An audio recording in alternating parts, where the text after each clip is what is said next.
Halo semua, pada video ini saya ingin menjawab pertanyaan dari beberapa pengunjung yang bertanya tentang lahir baru dan bahasa roh.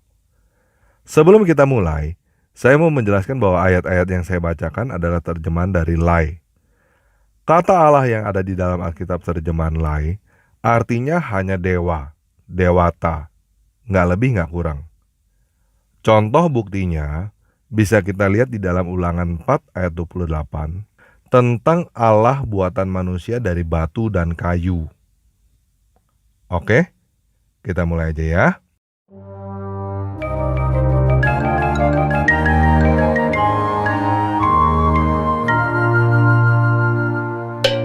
Di dalam Yohanes 3 ayat 3, Yesus berkata bahwa jika seseorang tidak dilahirkan kembali, ia tidak dapat melihat kerajaan Allah. Apa maksudnya dilahirkan kembali? Apakah maksudnya reinkarnasi seperti yang dikatakan oleh kepercayaan lain? Yesus menjelaskan hal ini di dalam Yohanes 3 ayat 6-8. Di situ Yesus berkata bahwa jika seseorang tidak dilahirkan dari air dan roh, ia tidak dapat masuk ke dalam kerajaan Allah. Apa yang dilahirkan dari daging adalah daging, dan apa yang dilahirkan dari roh adalah roh. Janganlah kamu heran bahwa kamu harus dilahirkan kembali. Angin bertiup kemana dia mau, dan kamu mendengar bunyinya. Tetapi kamu tidak tahu dari mana dia datang, atau kemana dia pergi. Demikianlah halnya dengan tiap-tiap orang yang lahir dari roh. Jadi yang dimaksud Yesus dengan dilahirkan kembali, bukan reinkarnasi dalam arti daging kita dilahirkan kembali dari rahim ibu. Tetapi roh kita yang dilahirkan kembali oleh roh di dalam kehidupan yang sekarang ini. Bagaimana caranya dilahirkan kembali oleh roh? Jawabannya adalah baptis. Di dalam Matius 3 ayat 11, Markus 1 ayat 8, Yohanes 1 ayat 33, Yohanes Pembaptis menjelaskan bahwa dia membaptis dengan air sebagai tanda pertobatan. Tetapi Yesus membaptis dengan Roh Kudus. Apa itu Roh Kudus? Di dalam bahasa aslinya, Roh Kudus ditulis dengan kata pneumati agio. Pneumati adalah leluhur kata pneumatik yang dipakai sekarang. Pada dasarnya pneumati artinya angin atau semangat, wind atau spirit. Agio mempunyai arti kudus atau khusus. Jadi Roh Kudus adalah kata, bukan nama ya. Secara literal, artinya adalah semangat khusus. Nah, kalau Roh Kudus bukan nama, apakah Roh Kudus mempunyai nama? Jawabannya adalah iya. Kita lihat ya. Yohanes 14 ayat 25. Semuanya itu kukatakan kepadamu, selagi aku berada bersama-sama dengan kamu. Tetapi penghibur, yaitu Roh Kudus, yang diutus oleh Bapa dalam namaku. Dialah yang akan mengajarkan segala sesuatu kepadamu dan akan mengingatkan kamu akan semua yang telah kukatakan kepadamu. Matius 28 ayat 19. Karena itu pergilah, jadikanlah semua bangsa muridku, dan baptislah mereka dalam nama Bapa dan Anak dan Roh Kudus. Di dalam Kisah Para Rasul 2 ayat 38, Kisah Para Rasul 10 ayat 48, Kisah Para Rasul 19 ayat 5, tertulis bahwa mereka dibaptis di dalam nama Yesus Kristus.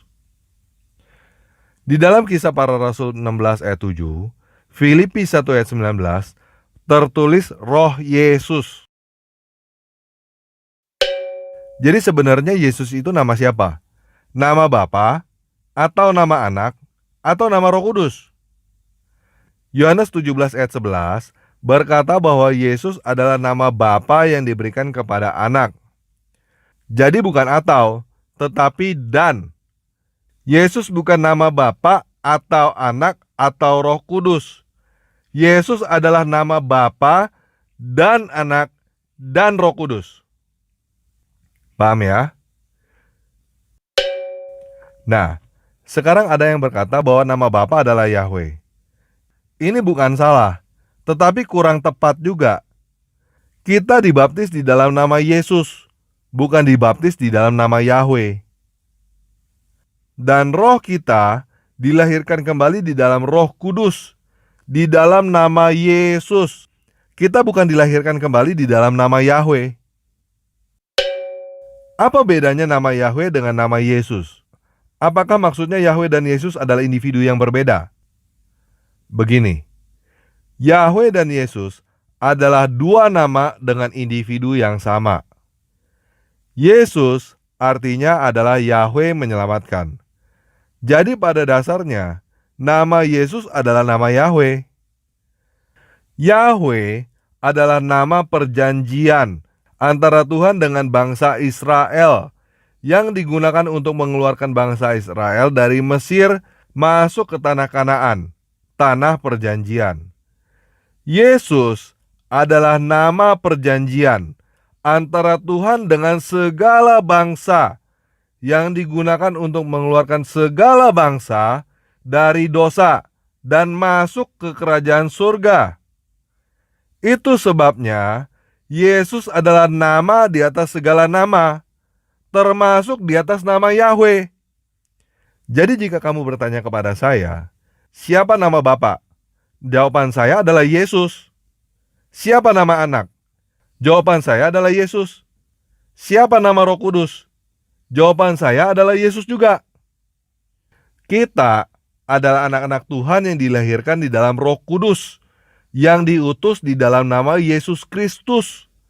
Sehingga kita mengenal Bapa yang ada di dalam anaknya yang tunggal, yang bernama Yesus Kristus. Sampai di sini masih bingung ya? Nggak apa-apa, kita lanjut aja ya.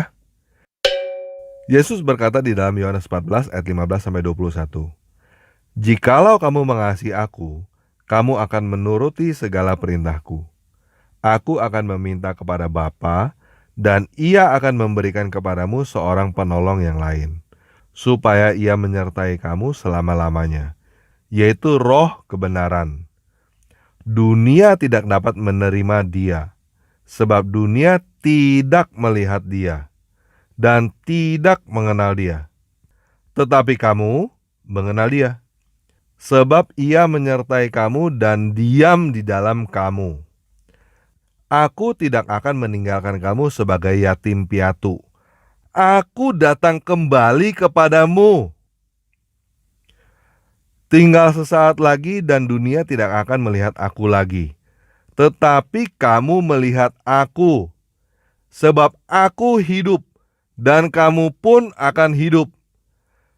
Pada waktu itulah kamu akan tahu bahwa aku di dalam Bapa-Ku dan kamu di dalam aku, dan aku di dalam kamu. Barang siapa memegang perintahku dan melakukannya, dialah yang mengasihi aku. Dan barang siapa mengasihi aku, ia akan dikasihi oleh Bapa-Ku, dan aku pun akan mengasihi dia, dan akan menyatakan diriku kepadanya."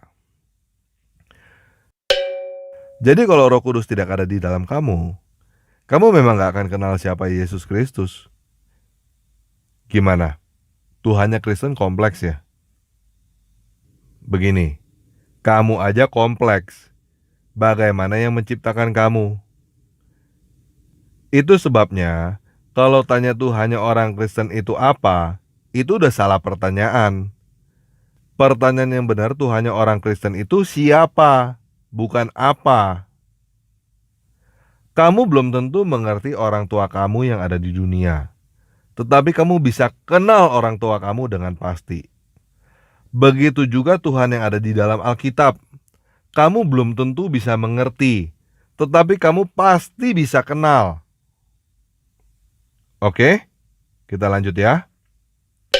Sebelum Yesus bangkit dari kematian, Ia berkata di dalam Yohanes 16 ayat 7, "Namun benar yang kukatakan ini kepadamu adalah lebih berguna bagi kamu jika aku pergi. Sebab jikalau aku tidak pergi, penghibur itu tidak akan datang kepadamu. Tetapi jikalau aku pergi, aku akan mengutus dia kepadamu." Sesudah Yesus bangkit dari kematian dan sebelum Yesus naik ke surga, Dia berkata di dalam Kisah Para Rasul 1 ayat 5, Sebab Yohanes membaptis dengan air, tetapi tidak lama lagi kamu akan dibaptis dengan Roh Kudus. Nah, sekarang kita baca peristiwa setelah Yesus naik ke surga di dalam Kisah Para Rasul 2 ayat 1-8. Ketika tiba hari Pentakosta, semua orang percaya berkumpul di satu tempat. Tiba-tiba, turunlah dari langit suatu bunyi seperti tiupan angin keras yang memenuhi seluruh rumah di mana mereka duduk. Dan tampaklah kepada mereka lidah-lidah seperti nyala api yang bertebaran dan hinggap pada mereka masing-masing. Maka penuhlah mereka dengan Roh Kudus. Lalu mereka mulai berkata-kata dalam bahasa-bahasa lain, seperti yang diberikan oleh Roh itu kepada mereka untuk mengatakannya. Waktu itu di Yerusalem diam orang-orang Yahudi yang saleh dari segala bangsa di bawah kolong langit. Ketika turun bunyi itu, berkerumunlah orang banyak. Mereka bingung, karena mereka masing-masing mendengar rasul-rasul itu berkata-kata dalam bahasa mereka sendiri. Kisah Para Rasul 10 ayat 44-48. Ketika Petrus sedang berkata demikian, turunlah Roh Kudus ke atas semua orang yang mendengarkan pemberitaan itu. Dan semua orang percaya dari golongan bersunat yang menyertai Petrus tercengang-cengang karena melihat bahwa karunia Roh Kudus dicurahkan kepada bangsa-bangsa lain juga. Sebab mereka mendengar orang-orang itu berkata-kata dalam bahasa roh dan memuliakan Allah. Lalu kata Petrus, bolehkah orang mencegah untuk membaptis orang-orang ini dengan air, sedangkan mereka telah menerima Roh Kudus sama seperti kita? Lalu ia menyuruh mereka dibaptis dalam nama Yesus Kristus. Kemudian mereka meminta Petrus supaya ia tinggal beberapa hari lagi bersama-sama dengan mereka. Kisah Para Rasul 19 ayat 5-6. Ketika mereka mendengar hal itu, mereka memberi diri mereka dibaptis dalam nama Tuhan Yesus. Dan ketika Paulus menumpangkan tangan ke atas mereka, turunlah Roh Kudus ke atas mereka. Dan mulailah mereka berkata-kata dalam bahasa roh dan bernubuat. Jadi pada waktu itu, pada waktu pertama kali Roh Kudus turun pada jemaat mula-mula, mereka berbicara dalam bahasa roh. Mereka berbicara dalam bahasa asing, sehingga orang-orang yang berbahasa asing bisa mengerti apa yang mereka katakan dan mereka bernubuat. Apakah hal ini baru terjadi pada zaman Perjanjian Baru? Enggak. 1 Samuel 10 ayat 10-13, hal seperti ini disebut dengan kepenuhan roh sehingga bernubuat. Dan apa yang terjadi pada Kisah Para Rasul sudah dinubuatkan di dalam Yoel 2 ayat 28-29. Kemudian daripada itu akan terjadi bahwa aku akan mencurahkan rohku ke atas semua manusia. Maka anak-anakmu laki-laki dan perempuan akan bernubuat. Orang-orangmu yang tua akan mendapat mimpi. Teruna-terunamu akan mendapat penglihatan-penglihatan. Juga ke atas hamba-hambamu laki-laki dan perempuan akan kucurahkan rohku pada hari-hari itu. Nah, bagaimana dengan bahasa roh yang terjadi pada beberapa gereja pada zaman ini? Apakah bahasa roh masih ada pada zaman ini? Sebab dikatakan di dalam 1 Korintus 13 ayat 8, kasih tidak berkesudahan, nubuat akan berakhir, bahasa roh akan berhenti, pengetahuan akan lenyap. Nah, di situ dikatakan bahwa bahasa roh akan berhenti. Tetapi di situ juga dikatakan pengetahuan akan lenyap. Apakah pengetahuan sekarang sudah lenyap? Enggak kan? Karena 1 Korintus 13 ayat 8 bukan berbicara tentang global, tetapi berbicara tentang sesuatu yang pribadi. Suatu saat nanti kita tua, pengetahuan kita akan lenyap. Begitu juga dengan karunia-karunia yang lain. Tetapi kasih tidak berkesudahan, walaupun kita sudah tua. Kita lanjut ya. 1 Korintus 12 ayat 7-11. Tetapi kepada tiap-tiap orang dikaruniakan pernyataan roh untuk kepentingan bersama. Sebab kepada yang seorang, Roh memberikan karunia untuk berkata-kata dengan hikmat, dan kepada yang lain, Roh yang sama memberikan karunia berkata-kata dengan pengetahuan. Kepada yang seorang, Roh yang sama memberikan iman, dan kepada yang lain, Ia memberikan karunia untuk menyembuhkan.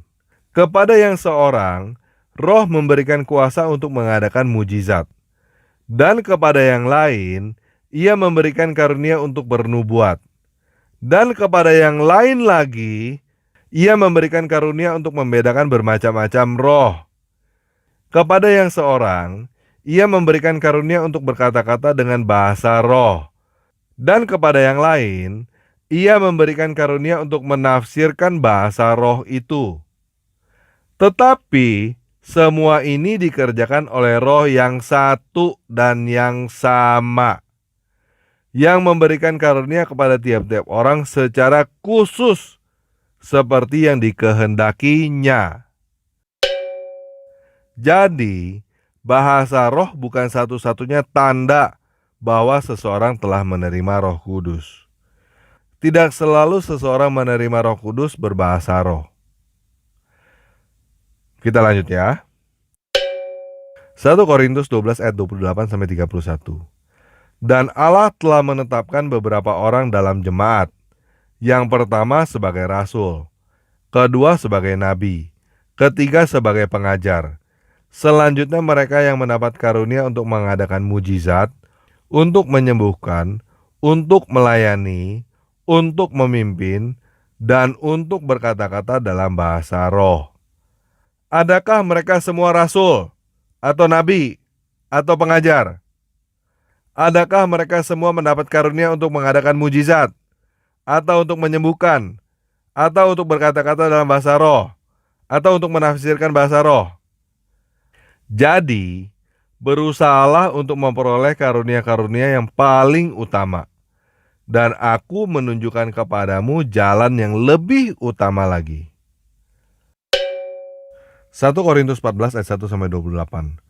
Kejarlah kasih itu, dan usahakanlah dirimu memperoleh karunia-karunia roh, terutama karunia untuk bernubuat. Siapa yang berkata-kata dengan bahasa roh, tidak berkata-kata kepada manusia, tetapi kepada Allah. Sebab tidak ada seorang pun yang mengerti bahasanya. Oleh roh, ia mengucapkan hal-hal yang rahasia. Tetapi siapa yang bernubuat, ia berkata-kata kepada manusia. Ia membangun, menasehati, dan menghibur. Siapa yang berkata-kata dengan bahasa roh, ia membangun dirinya sendiri. Tetapi siapa yang bernubuat, ia membangun jemaat. Aku suka supaya kamu semua berkata-kata dengan bahasa roh. Tetapi lebih daripada itu, supaya kamu bernubuat. Sebab orang yang bernubuat lebih berharga daripada orang yang berkata-kata dengan bahasa roh. Kecuali kalau orang itu juga menafsirkannya, sehingga jemaat dapat dibangun. Jadi saudara-saudara, jika aku datang kepadamu dan berkata-kata dengan bahasa roh, apa gunanya itu bagi kamu jika aku tidak menyampaikan kepadamu pernyataan Allah, atau pengetahuan, atau nubuat, atau pengajaran? Sama halnya dengan alat-alat yang tidak berjiwa tetapi berbunyi, seperti seruling dan kecapi. Bagaimanakah orang dapat mengetahui lagu, apakah dimainkan oleh seruling atau kecapi, kalau keduanya tidak mengeluarkan bunyi yang berbeda? Atau jika nafiri tidak mengeluarkan bunyi yang terang, siapakah yang menyiapkan diri untuk berperang? Demikianlah juga kamu yang berkata-kata dengan bahasa roh. Jika kamu tidak menggunakan kata-kata yang jelas, bagaimana orang dapat mengerti apa yang kamu katakan? Kata-katamu sia-sia saja kamu ucapkan di udara. Ada banyak, entah berapa banyak macam bahasa di dunia. Sekalipun demikian, tidak ada satupun di antaranya yang mempunyai bunyi yang tidak berarti. Tetapi jika aku tidak mengetahui arti bahasa itu, aku menjadi orang asing bagi dia yang menggunakannya, dan dia orang asing bagiku. Demikian pula dengan kamu. Kamu memang berusaha untuk memperoleh karunia-karunia roh. Tetapi lebih daripada itu, hendaklah kamu berusaha untuk menggunakannya untuk membangun jemaat. Karena itu, siapa yang berkata-kata dengan bahasa roh, ia harus berdoa, supaya kepadanya diberikan juga karunia untuk menafsirkannya. Sebab, jika aku berdoa dengan bahasa roh, maka rohkulah yang berdoa, tetapi akal budiku tidak turut berdoa. Jadi apakah yang harus kuperbuat? Aku akan berdoa dengan rohku, tetapi aku akan berdoa juga dengan akal budiku. Aku akan menyanyi dan memuji dengan rohku, tetapi aku akan menyanyi dan memuji juga dengan akal budiku. Sebab, jika kamu mengucap syukur dengan rohmu saja, bagaimanakah orang biasa yang hadir sebagai pendengar dapat mengatakan amin atas pengucapan syukurmu? Bukankah ia tidak tahu apa yang kau katakan?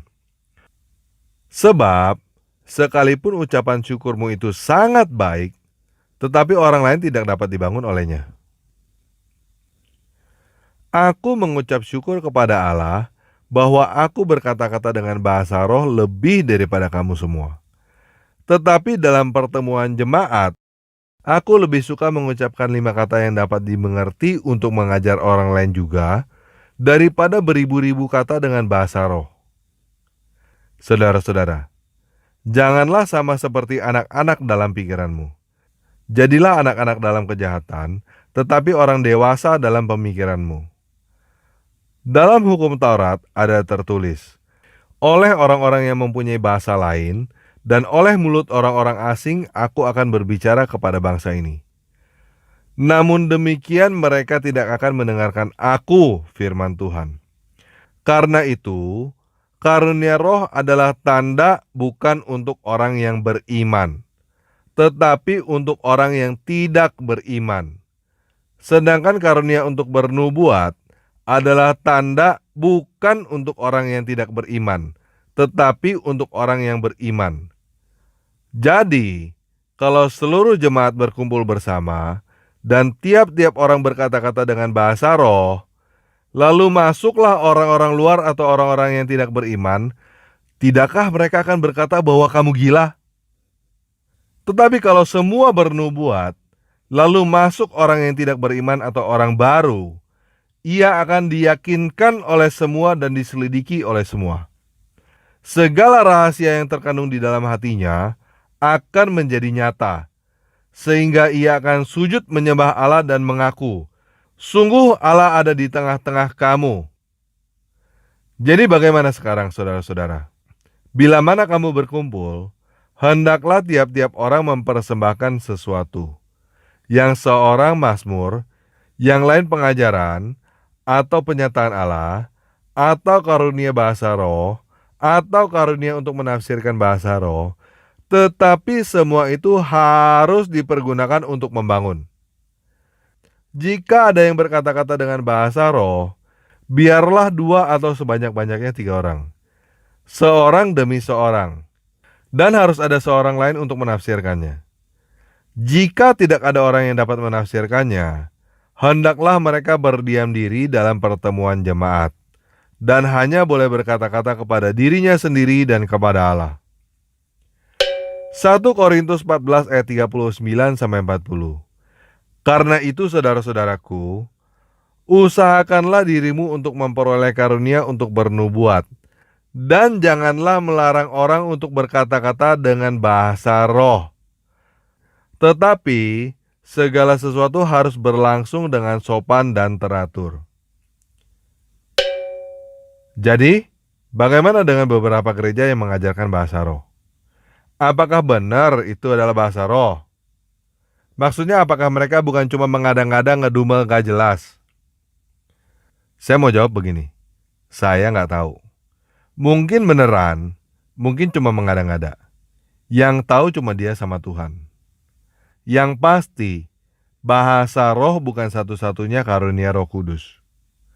Masih banyak karunia roh yang lain, dan salah satunya adalah nubuat. Yang saya tahu adalah karunia saya sendiri. Karunia roh yang diberikan kepada saya bukan bahasa roh yang orang lain tidak dapat mengerti. Tetapi, bahasa roh yang orang lain tidak dapat mengerti, bukan berarti itu bukan bahasa roh. Begini, ini seperti pengalaman yang susah untuk dijelaskan. Kalau kamu ditanya bagaimana rasanya coklat, kamu juga susah menjelaskannya kan? Apalagi kalau menjelaskan ke orang yang belum tahu apa itu coklat. Jadi begini aja deh, mendingan kamu sendiri yang mengalami karunia Roh Kudus. Jadi kamu bisa tahu sendiri, bukan dari kata orang lain. Bagaimana? Mau gak? Yesus berkata di dalam Lukas 11 ayat 13, "Jika kamu yang jahat tahu memberikan pemberian yang baik kepada anak-anakmu, apalagi Bapamu yang di surga, Ia akan memberikan Roh Kudus kepada mereka yang meminta kepadanya." Jadi caranya cukup sederhana. Kamu tinggal menerima Yesus dan berdoa minta Roh Kudus kepada Bapa di dalam nama Yesus Kristus. Gimana? Mau gak?